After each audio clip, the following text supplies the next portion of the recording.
I wanted to talk today about community, about people. And I've heard it said before, tongue-in-cheek, that church would be perfect if it wasn't for the people. And we all understand what that person meant. In that, people are what problems don't involve people? Like, we have a tendency to look and realize, consider that people are the problem. But you know what else? People are the solution. Jesus says that we're his body and that our presence is to have an impact. So Genesis chapter 2, verse 18 says this. It says, God said, this is when he made Adam and he looked down, it says, it is not good for the man to be alone. I will make a helper suitable for him. God says it's not good to be alone. Now, I'm sure this verse gets used a lot in marriage messages. This is not about marriage. It goes so far beyond that. Of course, it includes marriage, but it goes way beyond. God recognizes our need for companionship. In fact, it's created into us. Many people look at others as being a cure for loneliness. Like, you know what? I wouldn't need people if it wasn't for loneliness. And I feel lonely, so I'm kind of stuck. It's like, I'm hungry, I've got a sweet tooth, I need some sugar. I wish I didn't, because then I'd have less, Like, a lot of people kind of have that mentality. But it's not that way. You see, our desire for community isn't a weakness. It's literally part of what God has made us to be. It is good to be independent, but how many of you realize our society has celebrated independence so much that they now look at family as a negative thing? And that's not biblical. I remember being in Mexico, driving through the mountains there, and one of my when I say very Mexican, what I mean is he grew up in a mountain village in Mexico, and he says to me, I've noticed a difference between you Americans and us Mexicans. I said, okay, well, what's the difference? And we're driving along, and there's this house way up on a mountain. And he points to that house, and he says, an American looks at that house and says, I would love to live there away from everybody and everything. And he says, me and my family, we look at that and say, why would anyone want to live up there away from everything and everyone? You realize not everyone has the same perspective of community. But nobody likes loneliness. And I asked AI to look for studies that had been done on loneliness and to summarize some of the results. And this is what it said. It said in 2024, 36% of American adults reported feeling lonely. That percentage rising to 61% among the young adults aged 18 to 25. Then they broke it down even more. Another study talks about each group. What surprised me was not to discover that college age and high school were the highest in loneliness, but to discover the least lonely people were those over 65. And I thought, why is that? So I went to that study and I began to look at it. And they said, individually, the reasons vary. But one of the reasons that they gave that stood out to me was they said, that the reduction in loneliness for the elderly can be attributed to various protective factors, such as high levels of education. But then they said a stronger sense of external control of their lives. And I thought, now, you can read past that and not even realize what that means. What that means is, the older you are, the more likely you are to realize you don't have to obey your feelings. Amen. I'm going to say that again. This study basically showed that the older people were, the less likely they were to believe the lie that they have to obey their feelings. They have control over aspects of their life. 2 Timothy chapter 1, verse 7 says, For the Spirit God gave us, does not make us timid, but gives us power, love, and self-discipline.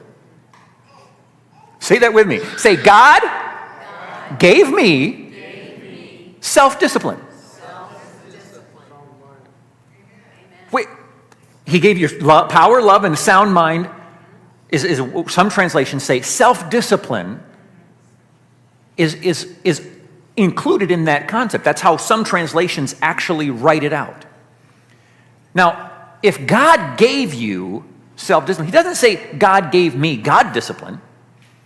He gave me self-discipline. Romans chapter 12, verse 2 says, Do not conform to the pattern of this world, but be transformed by the renewing of your mind. Then you will be able to test and approve what is God's will, his good and pleasing and perfect will. How will you learn and achieve God's good and pleasing and perfect will? By not being transformed or conformed to the pattern of this world and renewing your mind.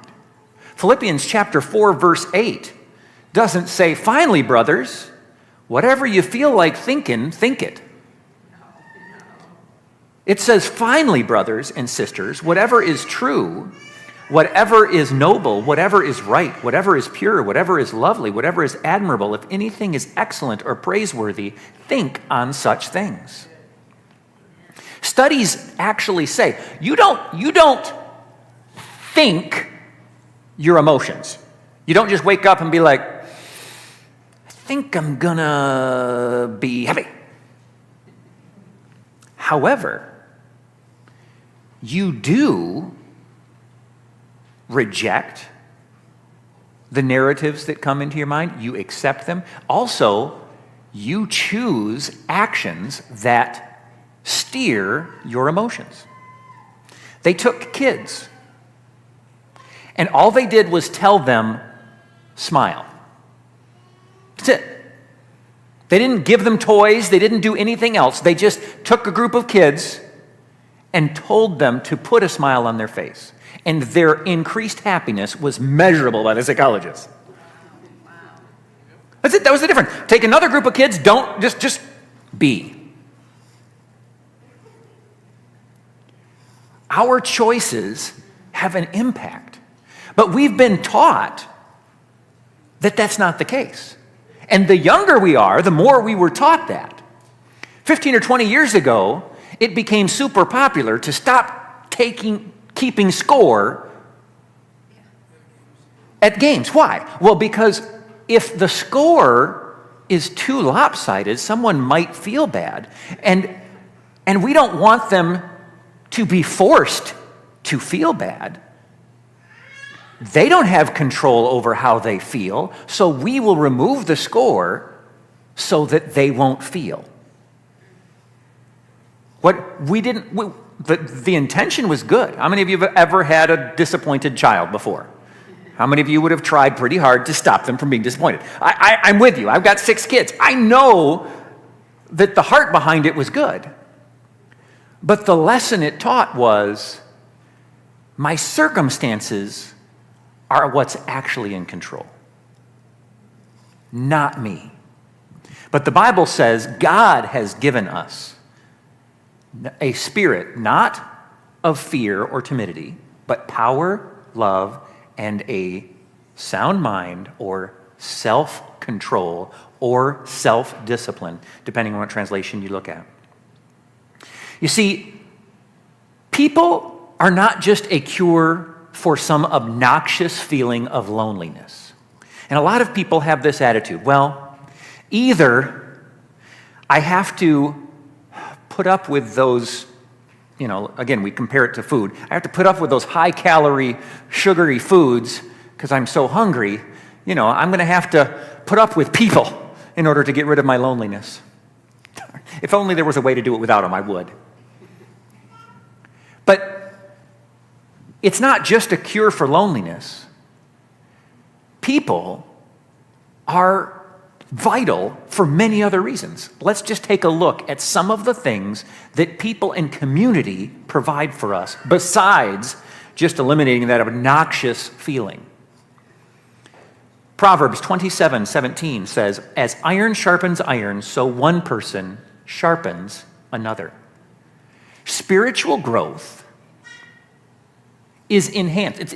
Spiritual growth doesn't happen by yourself. Jesus said, if you say you love God but you hate your brother, you're a liar. In other words, if you think that you can get all super spiritual just by avoiding people, that somehow you're better off, God says that's not how it works. He says if you're trying to just be me and you and avoid everybody else, he says you've missed the boat. Colossians chapter 3:16 says, "Let the message of Christ dwell among you richly as you teach and admonish one another with all wisdom through psalms, hymns, and songs from the Spirit, singing to God with gratitude in your hearts." Plural. If it was to do by yourself, it would be your heart.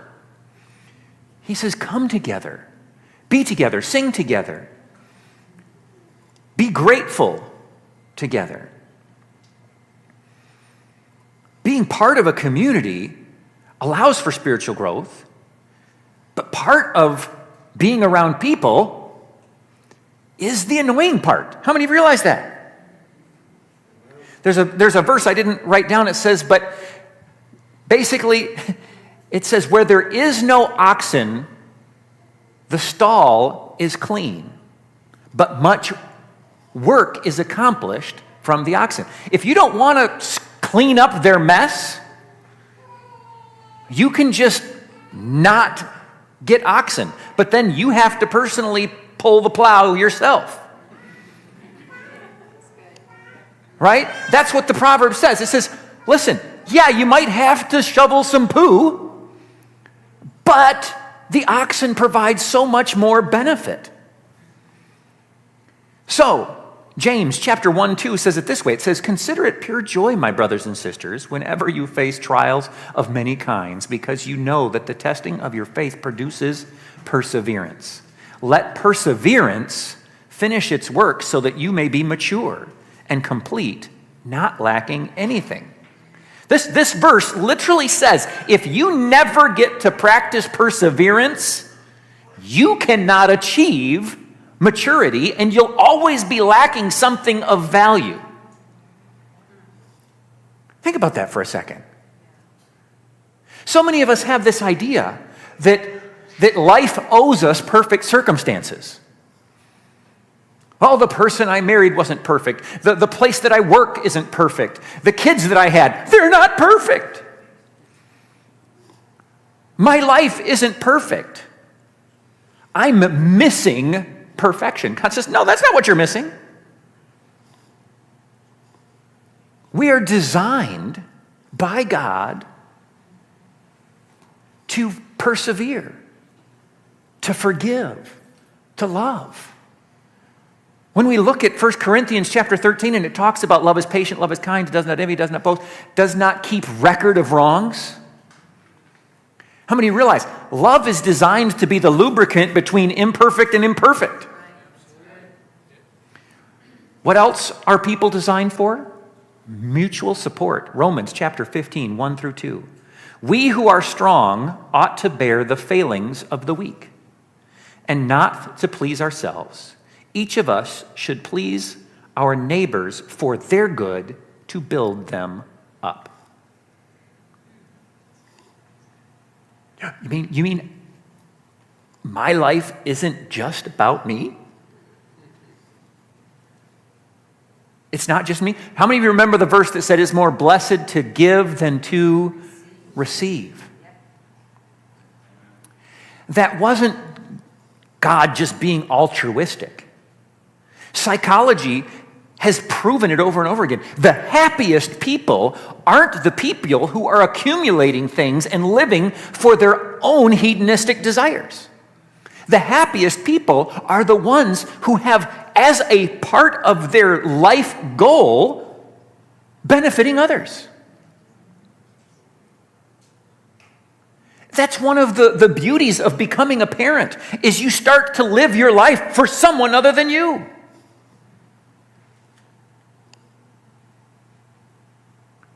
We are designed to provide help and support for each other, and that fuels us. We're like a body. And we talked about this like a week or two ago. If you put your leg in a cast and you give it total relaxation and rest for a month, when you take that cast off, are you going to set personal records? Why? Because instead of rest causing your leg to become stronger, it became weaker. In much the way God has designed us, that when we give to others, when we serve others, we ourselves are strengthened. Galatians chapter 6:2 says, carry each other's burdens. In this way, you will fulfill the law of Christ. It benefits you to give support and to receive support. That's the goal. Today is the church picnic. And it's about more than just getting a good carne asada taco, which we're going to have.